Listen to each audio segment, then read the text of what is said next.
श्री गणेशाय नमः। ओम श्री गुरुवे नमः। आज की भागवत चर्चा संत श्री डोंगरे जी महाराज के भागवत कथा प्रवचन पर आधारित भाग 40। डोंगरे जी महाराज समुद्र मंथन की कथा कहते हैं। छठे चाक्षुष मनमंत्र में समुद्र मंथन हुआ है। देव और दैत्य समुद्र मंथन करते हैं। मंदराचल पर्वत समुद्र में डूबने लगा है। तब भगवान कूर्म नारायण प्रकट हुए हैं। बोलो भगवान कूर्म नारायण की जय। पीठ के ऊपर मंदराचल पर्वत को रखा है। देव दैत्य समुद्र मंथन करते हैं अमृत के लिए। अमृत निकला नहीं, विष निकलता है। भयंकर विष है। विष की गंध सहन नहीं होती है। थोड़ा सा विचार करो तो ध्यान में आएगा, यह संसार ही समुद्र है। संसार में मिठास कम है, कड़वाहट ज्यादा है, खारापन ज्यादा है। संसार समुद्र का विवेक से मंथन करना है।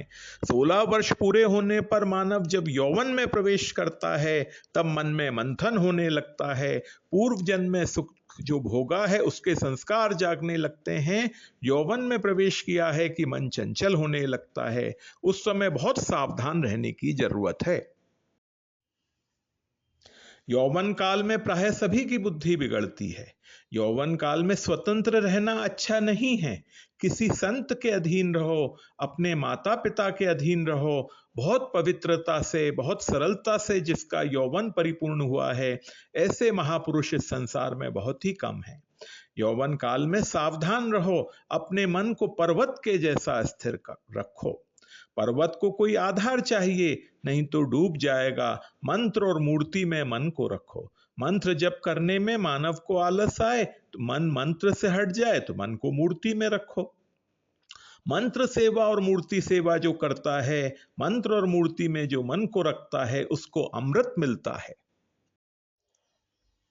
भक्ति अमृत है, ज्ञान अमृत है। ज्ञान भक्ति रूप अमृत का जो पान करता है वह कभी मरता नहीं, अमर हो जाता है।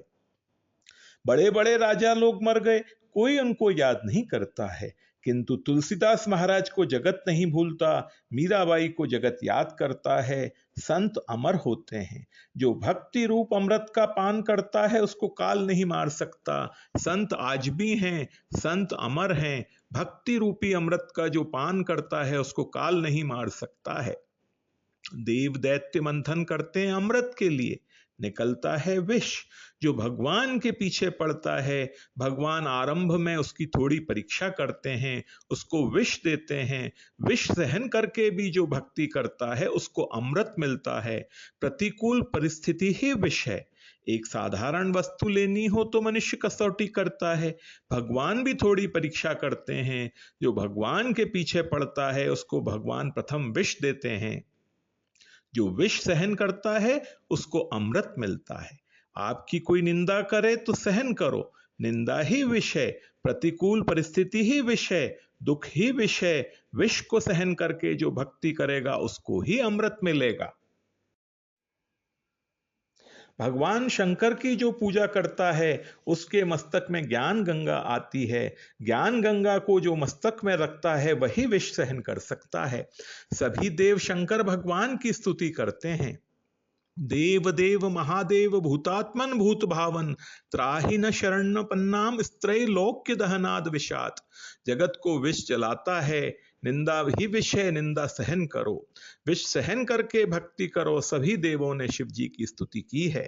शंकर भगवान विष का पान करते हैं। शिव जी महाराज विष को गले में रोक करके रखते हैं, पेट में नहीं जाने देते हैं।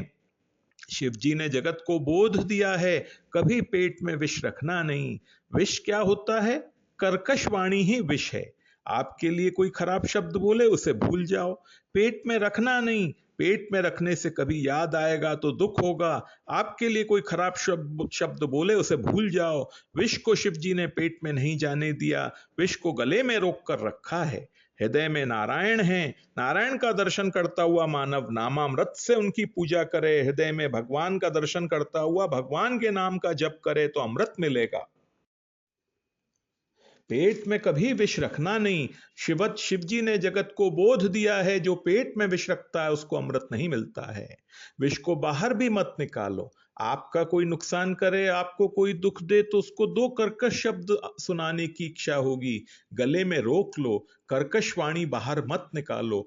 किसी को दुख हो ऐसा शब्द बोलना नहीं। आपके लिए कोई खराब शब्द बोले तो दुख मानना नहीं, आपको अमृत मिलेगा। शिव जी महाराज गले में विष को रोक लेते हैं, विष को बाहर नहीं जाने देते, विष को पेट में भी नहीं जाने देते। शिव जी विष का पान करते हैं। शिव जी का कंठ नीला हो गया है, इसीलिए शिव जी का नाम पड़ा है नीलकंठ। देव और दैत्य समुद्र मंथन करने लगे हैं। समुद्र से उच्चैःश्रवा घोड़ा निकलता है, एरावत हाथी निकलता है, अनेक रत्न निकले हैं। देव दैत्य समुद्र का मंथन करते हैं, तभी समुद्र से साक्षात महालक्ष्मी जी बाहर आई हैं। श्री महालक्ष्मी माता की जय। ब्राह्मण माता जी का जय जयकार करते हैं, वेद मंत्र बोल करके माता जी का अभिषेक किया है। ओम हिरण्मण्यामणिं सुवर्णस्रां चंद्राम हिरण्मयीं लक्ष्मीं जातवेदमावह। अभिषेक करने के बाद सखियां माता जी का सुंदर श्रृंगार करती हैं। सभी को ऐसी इच्छा हुई है कि लक्ष्मी मेरे को मिले। लक्ष्मी जी ने कहा है, योग्य पति को मैं विजयमाला अर्पित करूंगी, बैठ जाओ। आज सभा में देव आए हैं, राक्षस आए हैं, ऋषि आए हैं, सभी की इच्छा है लक्ष्मी मुझे मिले। सखियां लक्ष्मी जी को ऋषियों के पास ले जाती हैं, एक एक ऋषि का परिचय दिया है। ये विश्वामित्र हैं, ये यमदग्नि हैं, बड़े तपस्वी हैं, ज्ञानी हैं। लक्ष्मी जी ने कहा तपस्वी तो हैं, किंतु क्रोध बहुत करते हैं, क्रोधी हैं। तपश्चर्या में भक्ति का साथ होना चाहिए। तपश्चर्या भोग के लिए नहीं होना चाहिए, तपश्चर्या भगवान के लिए होना चाहिए, नहीं तो तपस्वी क्रोधी बन जाते हैं। श्री कृष्ण प्रेम में जिसका हृदय पिघला हुआ रहता है उसको क्रोध नहीं आता। तपश्चर्या भक्ति के साथ करो। ये ऋषि तपस्वी तो हैं, किंतु क्रोध बहुत करते हैं। आगे जाती हैं, देव लोग बैठे हैं। सखियों ने कहा ये ब्रह्मा जी हैं, ये चंद्र हैं, ये वरुण हैं, ये इंद्र हैं। लक्ष्मी जी ने कहा आगे चलो, इनकी आंख में काम दिखता है। आगे जाती हैं, परशुराम भगवान विराजमान हैं। सखियों ने कहा ये कामी नहीं है, क्रोधी नहीं है, महान वीर हैं। लक्ष्मी जी ने कहा कामी क्रोधी तो नहीं है, किंतु बहुत निष्ठुर हैं, क्षत्रियों के छोटे छोटे बच्चों को भी मारते थे। जहां दया है वहीं लक्ष्मी जी विराजती हैं, जहां दया नहीं है वहां लक्ष्मी जी नहीं विराजती हैं। परशुराम जी निष्ठुर हैं। आगे जाती हैं, मार्कंडे ऋषि बैठे हैं।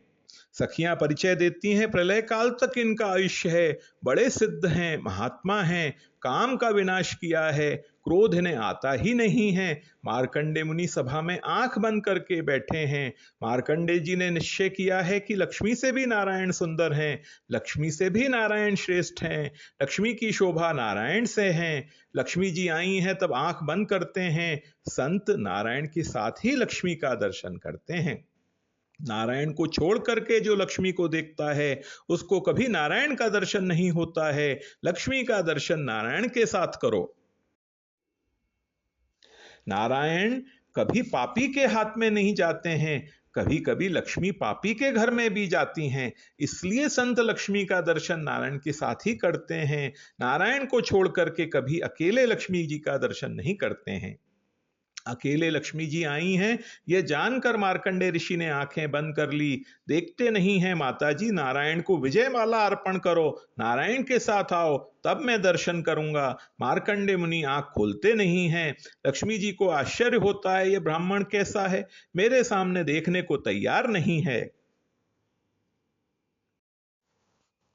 आगे जाती हैं, भगवान शंकर विराजमान हैं। सखियां स्तुति करती हैं, देवों के देव इनको महादेव कहते हैं। इन्होंने कामदेव को जला करके भस्म किया है। इनको कभी क्रोध आता ही नहीं है। अति शांत हैं, अति सरल हैं, बड़े भोले हैं। देवों के देव महादेव हैं, विचार करो। लक्ष्मी जी ने कहा महादेव जी में सब कुछ अच्छा है, किंतु एक दोष है, इनका वेश मंगलमय नहीं है। पागंबर ओढ़ते हैं, हाथ में गले में सर्प है, यह श्रृंगार मुझे बहुत अच्छा नहीं लगता, न ही शील मंगलम। आगे जाती हैं, शिव जी के पास चतुर्भुज नारायण विराजमान हैं।